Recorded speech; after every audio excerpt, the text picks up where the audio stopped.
just to be alive today one more time. God has blessed us to come together to assemble and worship his name today. I want to hurry and get into the word of God.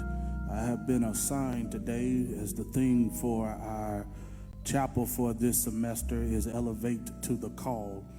And today I've been assigned 1 Samuel chapter 3. 1 Samuel chapter 3 I've been assigned to. And I want to look at it today and pray that we can grow and that you can leave out of this chapel empowered and encouraged on today. 1 Samuel chapter 3, and I want to look at all 21 verses, but by the time I get through reading, I'm about halfway done preaching. And now the boy Samuel was ministering to the Lord in the presence of Eli, and the word of the Lord was rare in those days, and there was no frequent vision. At the time of Eli, whose eyesight had begun to grow dim so that he could not see, was laying down in his own place. The lamp of God had not yet gone out, and Samuel was laying down in the temple of the Lord, where the ark of God was. Then the Lord called Samuel, and he said, "Here am I," and ran to Eli and said, "Here am I, for you called me." But he said, "I did not call. Lie down again." So he went and lay down. And the Lord called again Samuel, and Samuel rose and went to Eli and said, "Here am I, for you called me." But he said, "I did not call. My son, lie down again." Now Samuel did not yet know the Lord, and the word of the Lord had not yet been revealed to him. And the Lord called Samuel again the third time. And he arose and went to Eli and said, "Here am I, for you called me." Then Eli perceived that the Lord was calling the boy. And therefore Eli said to Samuel, "Go, lay down, and if he calls you, you shall say, 'Speak, Lord, for your servant hears.'" So Samuel went and lay down in his place. And the Lord came and stood calling at other times, "Samuel, Samuel." And Samuel said, "Speak, for your servant hears." Then the Lord said to Samuel, "Behold, I am about to do a thing in Israel in which 2 ears of every one who hears it will tingle. And on that day I will fulfill again Eli and all that I have spoken concerning his house from beginning to end. And I declare to him that I am about to punish his house forever for the iniquities that he knew, because his sons were blaspheming. And he did not resist them.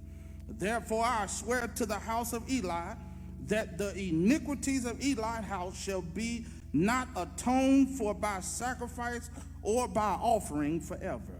And Samuel laid down until morning, and then he opened up the doors of the house of the Lord.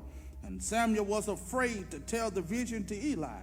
But Eli called Samuel and said, "Samuel, my son." And he said, "Here am I." And Eli said, "What was it that he had told you? Do not hide it from me. My God, do so to you, and more also, if you hide anything from me, and all that he has told you." So Samuel told him everything and hid nothing from him. And he said, "It is the Lord. Let him do what seems good to him."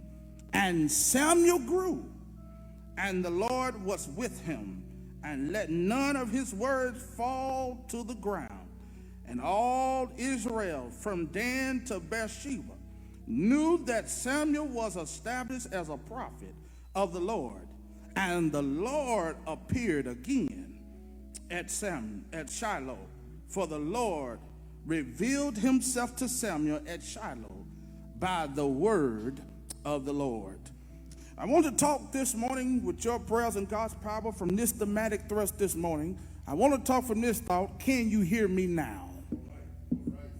Can you hear me now? Brothers and sisters, it was in the early 2000s when the cell phone carrier Verizon came up with the catchphrase, "Can you hear me now?" This catchphrase was used to engage people to be more concerned about low minutes rather than the signal that they have on their phone. And they were expressing this because they wanted people to pay more attention to their signal than the money that they were spending on phones and on minutes to be called. Because y'all too young. Y'all don't know nothing about them weekend minutes. I'm talking about them after 9 o'clock minutes. And mom and daddy had to pay a little extra for it to start at 7 o'clock. But Verizon, friends, they were catching this slogan. And brothers and sisters, today, I have a question that I want to pose with us today. How good is your signal when it comes from hearing from God? Do you have dead spots where God cannot speak to you and you cannot hear from God? If you would suggest unto us today, brothers and sisters, how well is your signal? If you got 2 bars, are you operating in 5G plus? How are you operating when it comes to hearing from God? And brothers and sisters, if God was to try to get through to you, could God be able to say to you, "Can you hear me now?" Brothers and sisters, when we look at this passage in 1 Samuel, it marks the transition of Israel going into a silent moment to now God's voice being spoken through a young boy by the name of Samuel. Samuel is suggested by the historian Josephus. He's around the age 12 years old. He's at a young age, and God uses him to speak a word to his mentor and suggested to be his foster father, Eli. Eli had 2 sons, but his 2 sons committed a sin, and Eli closed his eyes not to look over their sin, and God shut up his mouth and did not speak. But God uses a young boy by the name of Samuel to speak a word unto him. Brothers and sisters, may I suggest unto us that this word that Samuel speaks to Eli is not a word of joy, but it's a word of judgment. And God speaks to Samuel on what he's going to do to Eli's house. Friends, Eli is now at a place where he's blind. His eyesight is becoming dull. He cannot see. And God speaks to Samuel and tells him that I'm going to do this. But it first starts with Samuel being quiet and listening. It was Alfred Bander that says that the same words that are in listen are in silence. All right. Friends, what I'm trying to suggest unto us, because some of y'all too busy, you got to learn how to put your life on D&D. You got to learn how to put life on do not disturb so you can hear from God clearly and certainly. You got to learn how to put your life on do not disturb so God can have your undivided attention, because the reality of it is today, friends, that God's voice is not dead. It's just our hearing that we need to work on. God's voice is he still speaks. It's just you haven't taken the time to be quiet long enough to hear from him. And friends, this text presents to us today a call and response, that God calls Samuel and Samuel responds with obedience. And the question I want to pose to us today, friends, is what would be your response to the call of God on your life? Will you answer the call with obedience, or will you continue to live life the way you want to live it? God is calling us. And friends, the text take home truth today, what I'm trying to say to us is that until you fully comprehend the call of God, you will never be able to respond to the call of God. until you comprehend what God is trying to speak to you, what he's trying to say to you, you will never really be able to respond to what God is saying. So let me drop these 4 truths on you today and get out of here so we can go get some chicken. That's the loudest amen I done got. He says, if you're going to answer the call of God, you got to be available, you got to be attentive, you got to be assured, but then you got to be authentic. Let me go through these and let's get out of here. First of all, you got to be available. If you're going to answer the call of God, you got to be available. Notice Samuel is available. He's in the proper position where he needs to be so God can speak to him. Friends, what is intriguing is that Samuel is doing what he's supposed to do, minding his own business, and God shows up and speaks to him. And Samuel misunderstood the voice of God for Eli's voice. He goes to Eli 3 times thinking Eli is calling him, but it's really God calling him. And friends, you got to make sure that you are making yourself available to be used by God. Because many of us, brothers and sisters, are often accessible, but our lives are burdened with the unimportance. You got to make yourself, and we got to make sure that we don't clog or congest our lives with things that are unimportant. Because what's important to you is unimportant to God. And may I give you a side note while I'm there? Because you got to learn how to prioritize that you can make yourself available, because not all the time what's good is God. It may be good to you, but it's not all the time God. And you got to make yourself available to be used. Eli, after he finally recognized that God is calling Samuel, he says, Samuel, what I need you to do, go lay down.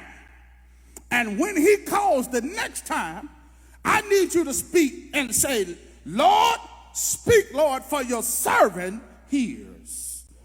When the Lord calls him, he calls him with repetition. If you read the text, he says, Samuel, Samuel. May I suggest unto us, brothers and sisters, friends, God's call cannot be put on vanish mode. I know you got your messages, your DM on vanish mode, but the call of God cannot be put on vanish mode. God is going to get your attention. You just got to make yourself available.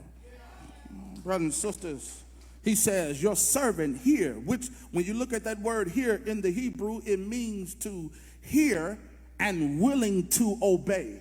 In other words, he says, it's one thing to hear me, but it's another thing to hear and obey. And the one thing that starts, if you're going to be available and hear the voice of God, you got to first of all make yourself available. Friends, one of your greatest abilities is your availability. Let me say that. I know you're gifted. I know you're talented. I know you're wise and you're smart. But one of your greatest abilities is your availability. God, if you make yourself available, God can take you places that you thought you'd never go. If you just got to make yourself available to God, and God would he would do more than you ever expected. Brothers and sisters, not only do you have to be available, but then you got to be attentive. Notice that God speaks in verse 11 through 14. He speaks to Samuel. Now, the question I got for you today is this. Who has your ear? Who has your ear? Because this is why. This is so imperative.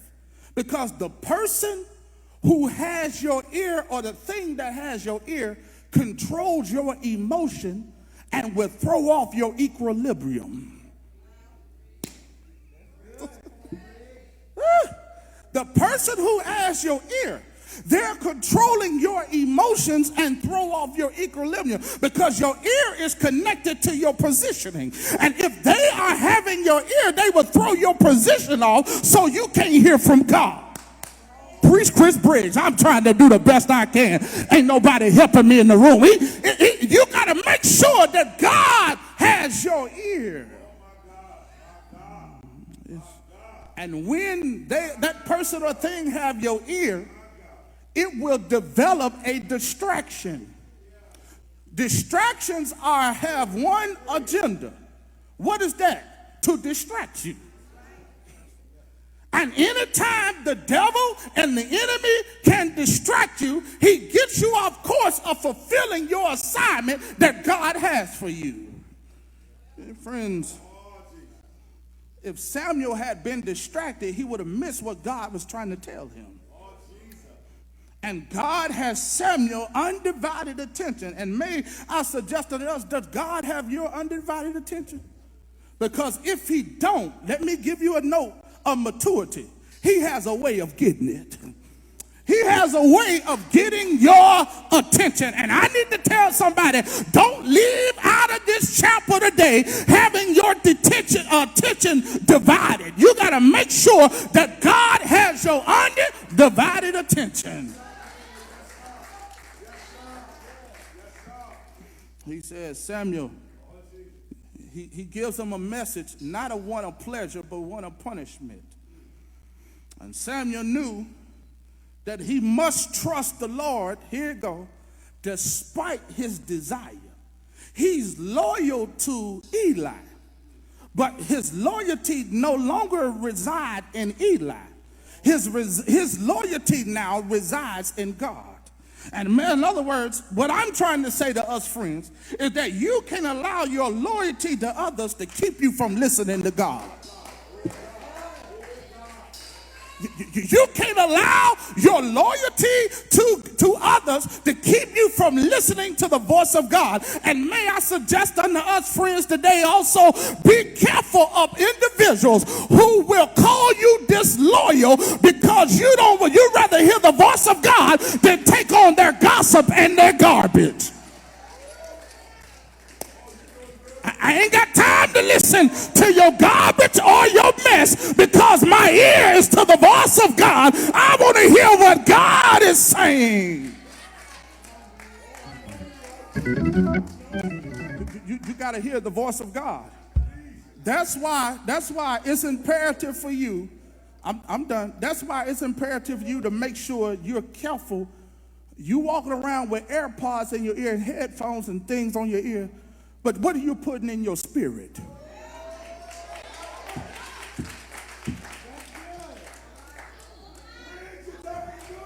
Because what's in your spirit gonna come up out of you.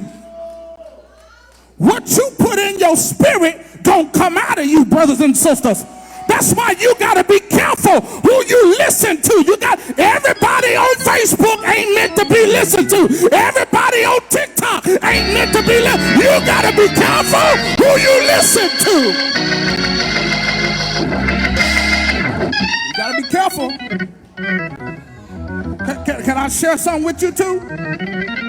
Can I share something with you too? I'm feeling a little bit better now. Dr. Graham, can I share something with you? This is what we got to understand. The reason why you are trying to hear from God, and you ever had that person who drains you every time you talk to them?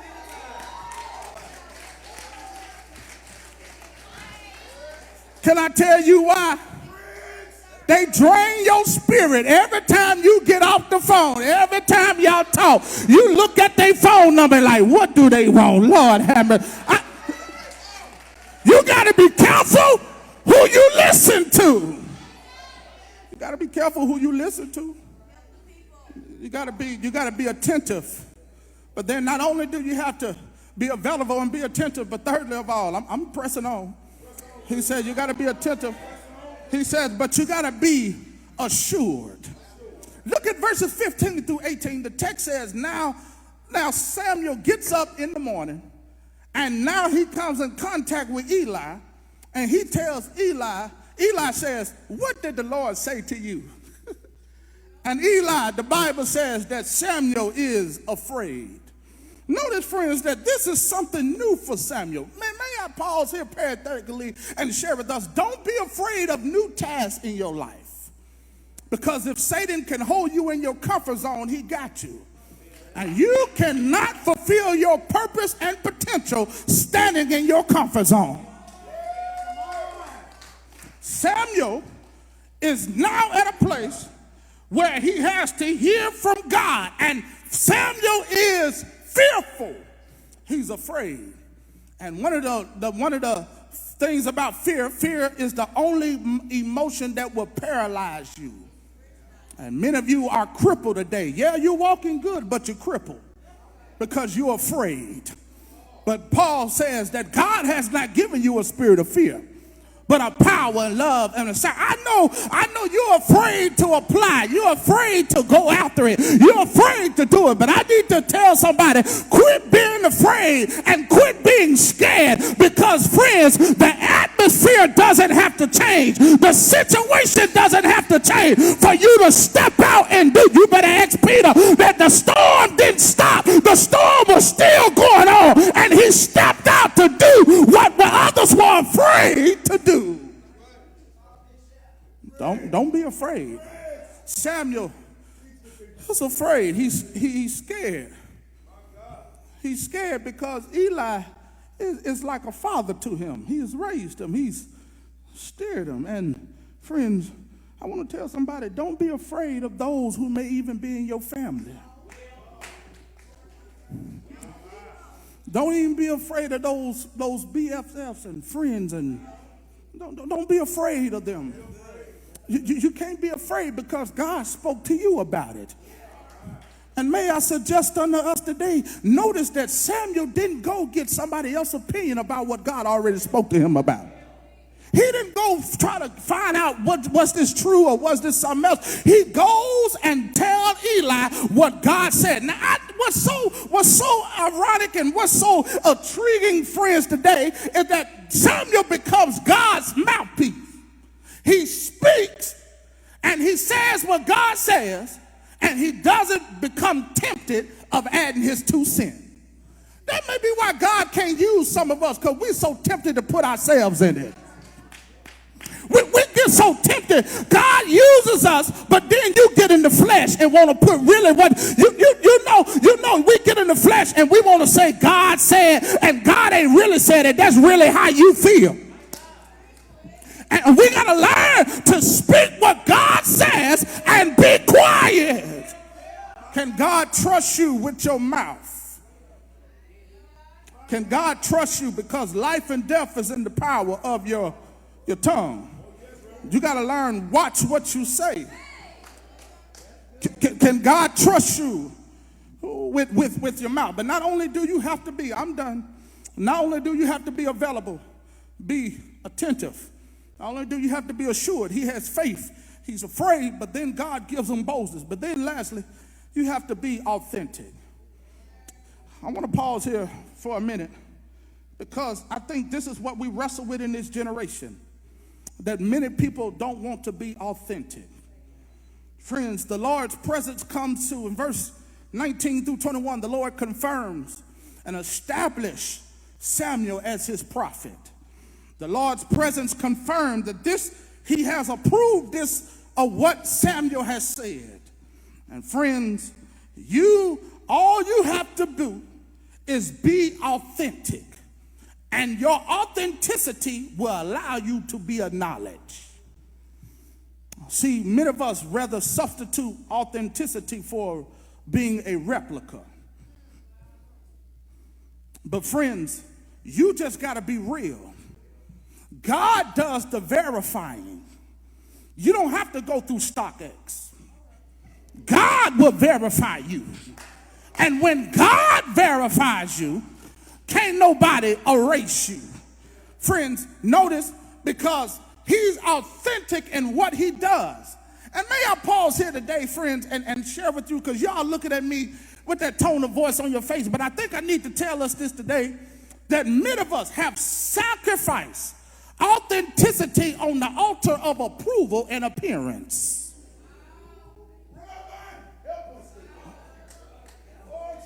You have sacrificed authenticity on the altar of appearance and approval, which means you'd rather quit being really who you are to get other people's approval and get a great appearance. But you got to learn that I'm going to be who I am, regardless of what you think about me, your thoughts about me. I'm wonderfully made in God's eyesight, and I'm going to be who God called me to be. Because what happens if you're not careful, you will live a hypocritical life. You will be one way in front of these people, and you will be another way. And God says, I need you to be authentic in who you are. Notice this word establish. This word establish means to stand firm. It depicts the doorpost of being firm. And friends, the Bible says that God confirmed, established Samuel. Friends, what I'm trying to say is that people can't erase what God has established, because the call of God is not written in pencil, it's written in pen. I'm getting out of here today. I'm getting the call of God is not only when you are established with God, not only will God establish you, but God will expand you. Because the text says he moves beyond Shiloh, but God meets him at Dan and Beersheba, which means God expands his coast because of him being authentic. I know we live in a culture that we don't want to be counseled. But people can't counsel nothing they ain't never called. I don't want to be counseled. You ain't got to worry about nobody counseling you if God got his hand on you. When God has his hand on you, you don't have to worry about being counseled. You just continue to do what God has called you to do. I'm done. But notice, friends, that because of his authenticity, notice the text that God shows up again at Shiloh. God shows up again because of his authenticity. Friends, and you can't, let me say this today, and I'm done, that you can't get to a place that when God calls you, you get big-headed. Just because you scored good on a test, just because you're doing good, you can't become big-headed. You got to realize that your success ought to be God's success. That I give credit, the reason I am successful is not because nothing I've done, it's because God has been with me. Friends, you can't take the credit. I'm done. You can't take the credit for the success that God has done in your life. But it all starts with you being authentic. I'm done. It was the late novelist Alex Haley who had a picture in his office with a turtle on a fence. And anytime somebody would come and ask him about this picture, he would tell them these words: that anytime you see a turtle on the fence, please know that somebody helped him get up there. And he says every time he wants to take the glory and the success for where he was in his life, he will look at that picture. And friends, what I'm trying to suggest unto you, that if you're going to make it in this semester, you need to look at that picture that somebody help you get to where you were. You didn't do it on your own. I know you're wise. I know you're smart. But only God has gotten you to this point. And it's only God that's going to continue to carry you. I need to tell somebody that you got to learn how to lean and depend on Jesus. And my testimony is this morning that without God, I wouldn't be nothing. Without God, I would fail. Without God, my life would be rugged. I would be like a ship without a sail. I would be nothing. Thank God.